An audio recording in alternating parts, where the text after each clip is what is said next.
Hello everyone, my name's Kevin Toppenberg. Welcome to my channel. If this is your first time here, this is part 9 of a restoration series of my 1935 South Bend Lathe. And we have got quite an episode for you today. I'm just coming off a cold, so excuse my scratchy voice. I had to write down everything we did today. We really cover a lot of ground. We get this bed assembled back onto the pedestals and the legs. We mount the tailstock. We find our lost tailstock pieces. We tear down the headstock, clean it, apply Bondo, paint it, look at it looking really good. We crack a Chinese puzzle of how to get the darn back gears off, then get those all cleaned up and fixed. We fix the tumbler gears that were jammed. We get the spindle restored. We tear off some ugly wrapping on it. We discover how drip oilers work, get those all fixed back together, put all the headstock and all the pieces back together and get it mounted, all in less time than it takes to watch a Simpsons episode. So hold on to your horses, here we go. I do want to say though, that though some of my prior videos, it was a little bit of a comedy of errors when things would everything would seem to go wrong. But today I don't really have anything bad that happened, except for that one dastardly episode of Dirty Fingerprints. But anyway, I hope you enjoy the video. It's been a good time. I'm really excited how this is coming together.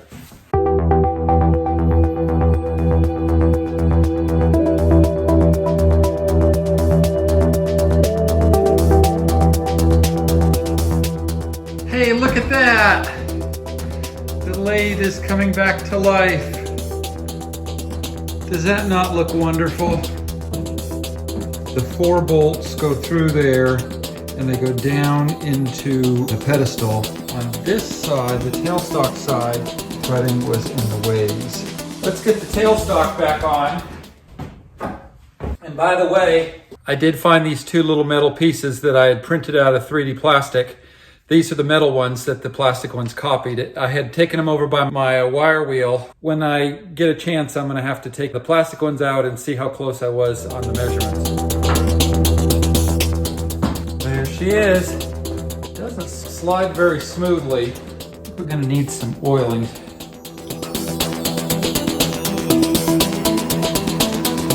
Hook that up on the table. Let's take a look at it. The design of this lathe is very similar to the workings of my little lathe. It's got the power that comes out of the spindle, which of course is driven by the motor.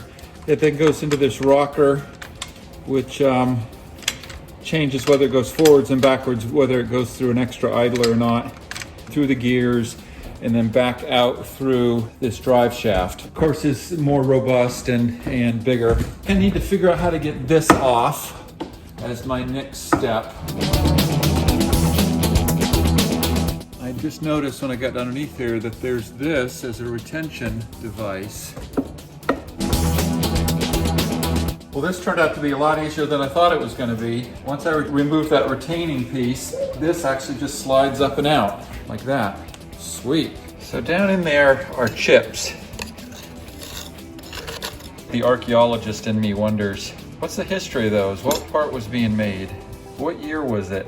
At the back of the headstock, there's a gear there that's called the back gear. It's a way to make the lathe slower, but also much more powerful. And it really stumped me how to disassemble this. It's like a Chinese puzzle. I was just really fretting at it, trying to figure out how to get that thing to come apart. This piece here is split on this side, but not here. Like it's solid for that last little bit. So this I think is somehow wedged open, and that center part rotates when I move that shaft. I notice that there's a screw here. That's probably what's been holding it in. I'm gonna flip the thing over. It's kind of satisfying to get all that grime out of there. Grime just drives me crazy. The other thing is that I see this, and I have no idea what this is for. I'm not going to fool around with it. I just noticed that there's another screw here. So I'm going to take that out.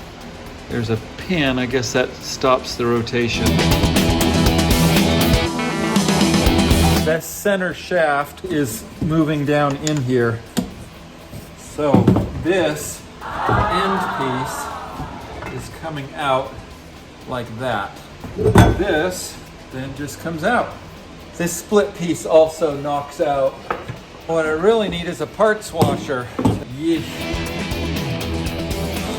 Raining. And I'm gonna go to fast forward and see if we can get this wire wheeled. That is nasty work. Let me show you what I got. There's some areas like here I think I'm gonna have to do with a hand scraper. Before I've had that wire wheel kick and put a big old gash on my finger that took a long time to heal. I really need to be wearing those protection. I forgot until the end.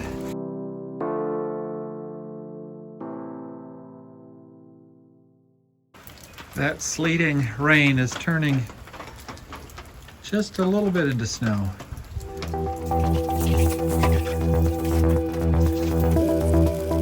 I put all that engine cleaner in there. I took a little scrub brush, tried to do as much I can. Guys, I think it's going to be a day for me. I've got this headstock base cleaned up down to the casting. I've decided on the bottom side that I'm not going to paint it. What I may do is do Bondo maybe on the parts that are going to be exposed. But that's all for today. I've got this coated with liquefied Bondo. Guess what, folks? It's sanding time. I didn't put it on so thick this time, so maybe I won't have so much to take off. Well, you get the idea. I've shown sanding before. I'm gonna do the rest of this off camera. And this is my Zen sanding on. Feels nice and smooth. Of course, you end up taking most of that off, but the point is to fill in the low spots. Got a first coat of paint. I decided to use black on what's going to be the inside, and then this will be the front. And then there's a hinge or lid that'll come down over here, so it should be continuous blue. So I'd maybe have to figure out if there's a better transition point. Did some more sanding, my favorite thing. I've taken all the old paint off. I think I'm gonna leave this metal surface. Just got a second coat of clear coat on there. Look at this. This whole girl's coming back to life. I got the door on, that air intake shield, this outer shield. Got the base of the headstock set there. It's not mounted. I'll come back and I gotta get 2 bolts in there, and then this fastens up under here to hold it to the ways. And then these caps are just set there. Got most of the grease off. But what I wanted to show is that when I turn it, it turns and then it hits a point where it won't go anymore. So I'm gonna need to take this apart and see if I can figure out why it's binding.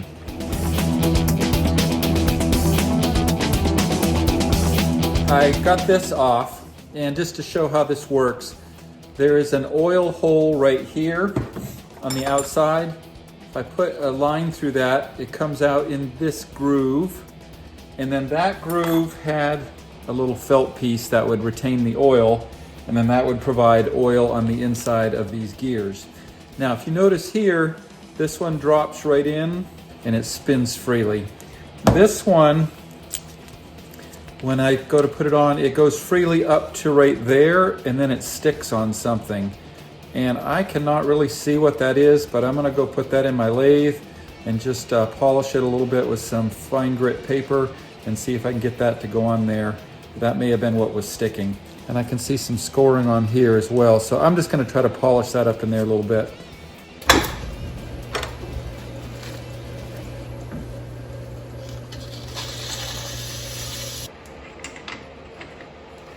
Yeah, that's going in good.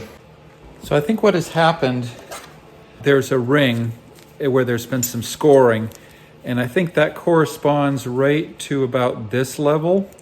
And I'm thinking maybe what happened is some debris came down the oil hole and got in this channel and then somehow caused scoring on the inside. That's the only thing I can think.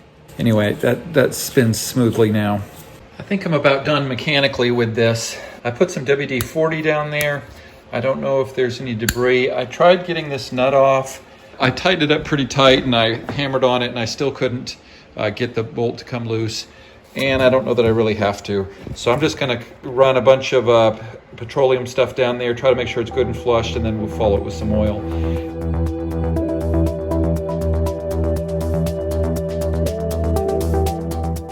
And now I'm going to clean up this.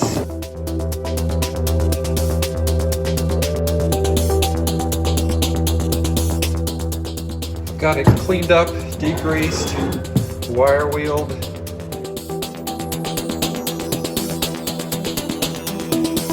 That looks good. I got the shaft painted, the spokes painted. I got the rack cleaned up, wasn't too bad. All right, easily done. Let's get this headstock fastened down. Cleaned up my bolts. I'm gonna add a lock washer. So that holds on the front. I wanna show how this back gear works. First of all, there's this center shaft that goes through there. This one has a rotating piece and it can only rotate a certain amount. So that's gonna go in there. This is going to go here. This is going to be held into the arm, and this is going to be held into the arm. Each one of these arms has a top and a bottom screw. This only can go in one way, so I'm going to slide that in there. Tension between here and the bottom will allow compression. That's going to go in right here. All right. All right, this then goes between there. This shaft runs up inside there. Give that an old tap in there.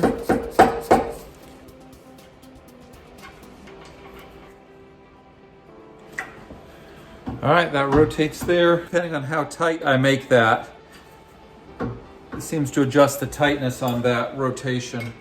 So the smaller one went on the right.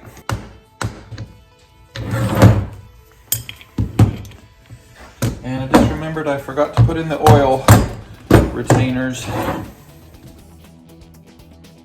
And I'll tighten that with a wrench. Before, when we did this, it wasn't spinning. It was catching at a certain point. So it's nice to see that working nicely now. I think that looks real nice. I'm going to leave that as a raw brass surface. And then this went like that up into here. This would catch that, so that would raise up and down. Went all the way through like that. That opens and closes. That goes in nicely like that. Now underneath is where this retaining device and the two screws fasten in. All right. Next up, I'm going to work on this spindle. It seems to be in mechanically pretty good shape. I think I just want to clean it a little bit. I said in an earlier video about the motor spindle having something that looked like a carpet thing wrapped around it, and I was wrong then. It's this main spindle. Get this off. So here's the material. It's got these little pieces of cloth in there, like ripstop stuff, and that seems like something I've seen with carpet tape. I can't imagine what that was for. I got a lot of grit and grime out. What do you know, I got it to work. Using my chuck as a dead center with some oil. My tailstock is just barely hanging on here, but that should work. I'm gonna try to polish it a little bit. I'm pretty happy with this. This are the journals. It rides in the bronze bearings. I think that looks good. Over here, there's some color changes. Can't really feel anything though. I think there's been a little bit of scarring there. But I think those areas will just retain oil. Now this here I think is a tensioning nut. And I think if I take that off, I can take this, this, and this off. And normally I just want to leave that, but these ball bearings look like they have kind of some gunk down in there and they feel a little crunchy. So I think I want to clean out those thrust bearings. I noticed that there's an oil entrance point here, which was covered up by that tape or whatever it was. And then there's another one there. I got the set screw out. And 4 rotations is right where it comes off, or 4 1/8. Oh, it's sliding off quite easily, just finger tight. And then there's the key. And I'm just gonna quickly clean that ball part, and then I'm gonna put it back in, because I do not wanna mess this area up.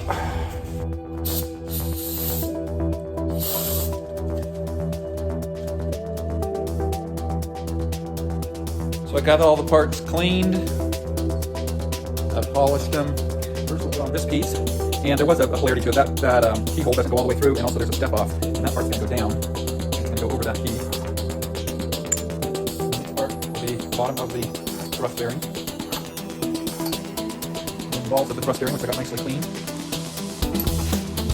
The top brace, or whatever you call the groove where the balls go in. Then the cutting part.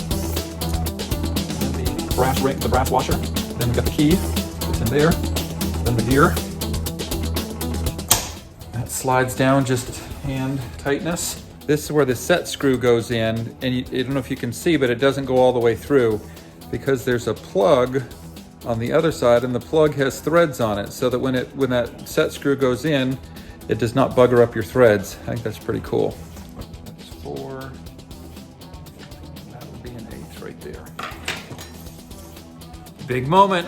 Kind of put the spindle back in. I put some whey oil on those bronze bushings. Okay. Now we can put the caps back on. I think I jumped the gun. I need to get the caps on, then tighten up the tolerance on this one. So I'm gonna loosen that back out again. Next, I'm gonna work on getting these oilers cleaned up. Big one went on the front, small one went on the back. So I'm going to disassemble these one at a time and then clean it up and try to get it back together. I don't exactly understand how it all works just yet. All right, let's put this back together. Start with the bottom piece. That does have a rubber gasket that goes in the bottom. Then this vertical shaft that has the hole in the bottom screws in. And just real quick before I do that, this part here is like a needle valve, and it fits right into the center area in there. And then when this is raised or lowered, it's going to open or close that needle to let the oil go down. And then this, which actually is plastic, goes in. Actually, before I do that, I'm going to put this piece on the bottom, and there's already a rubber gasket at the base. Then this little piece of sight glass goes in, rubber grommet, and that goes on the bottom. When I cleaned up these parts, I didn't take it all the way down to bright brass. It looked like maybe there was a protective coating on there, and I was concerned if I went all the way to bright brass that it would then just tarnish, so I just left it like that. Okay, then this goes on here like this. Then the wire mesh goes in. I'm gonna put a little washer. That will just help seal it a little bit better. Then the top part goes on and up and over the edge all the way around.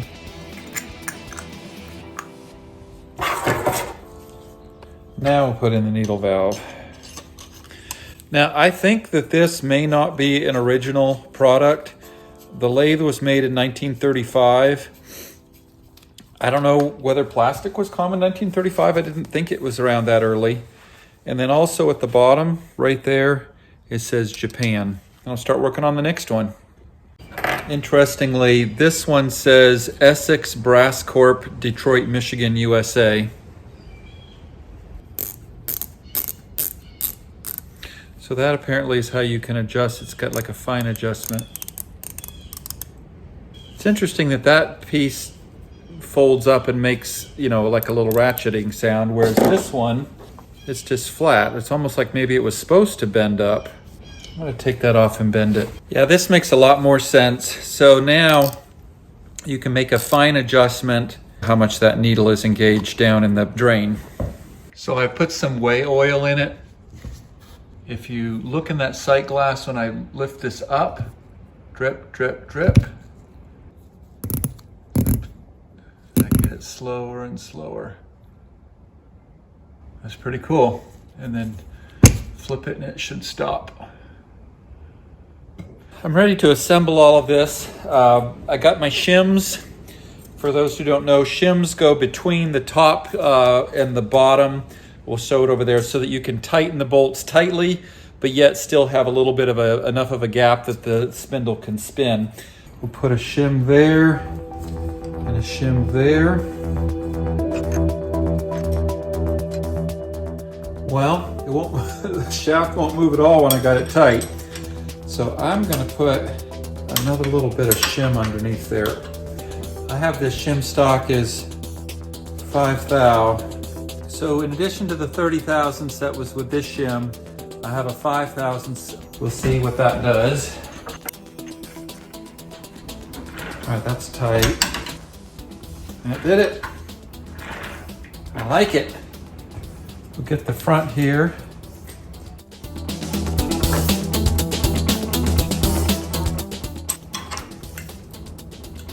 Yeah, so when I tighten that one though, I lose it. Putting the top cap on here again, I have the 2 original shims, which was 30 thousandths, and then I've added a 5 thousandths shim. Seems a little stiff. I don't know. I'll have to see whether that's loose enough for the motor to overcome or whether I need to put more shim in there. But that's looking great. Next, I'm going to put on these guards.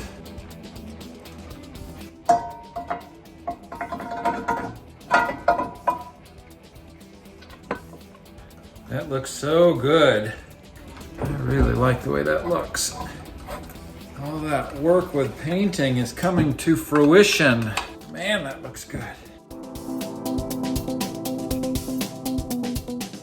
It looks like I went out of sequence. This piece, which needs to mount on the back, needs to be inside here, but there's no space between that and this. Take this part off.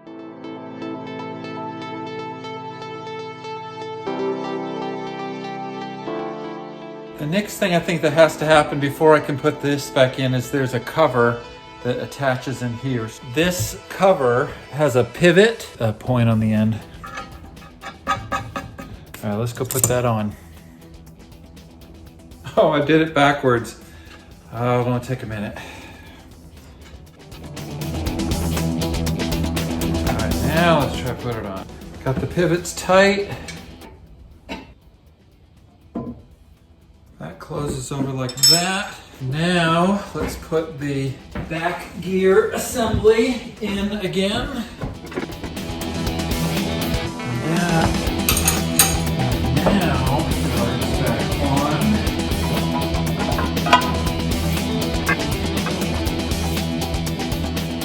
Sweet! That's my progress today. The more I've been looking at this, the more I'm thinking that I should have painted this black and then the inner surface of that back plate black. The leather belt that goes between the drive spindle and the main lathe spindle looks pretty smooth and like it's picked up a lot of gunk, but I hit it with a wire wheel and it looks like it comes out pretty well. I need to find a solution for this access hole right here. That's where oil needs to go in to oil the shaft inside here. And it needs to be no longer than just the depth of those threads because I don't want it to hit the spinning axle in there. I took my 5/16 bolt and I used a sander to flatten the head, then used these punches and punched oil on there. Took me 3 tries to get it. I also cut it so that it's short enough. And now that will go in there. It'll be facing the right way up. I think it looks nice. I got a standard knob at my local Lowe's.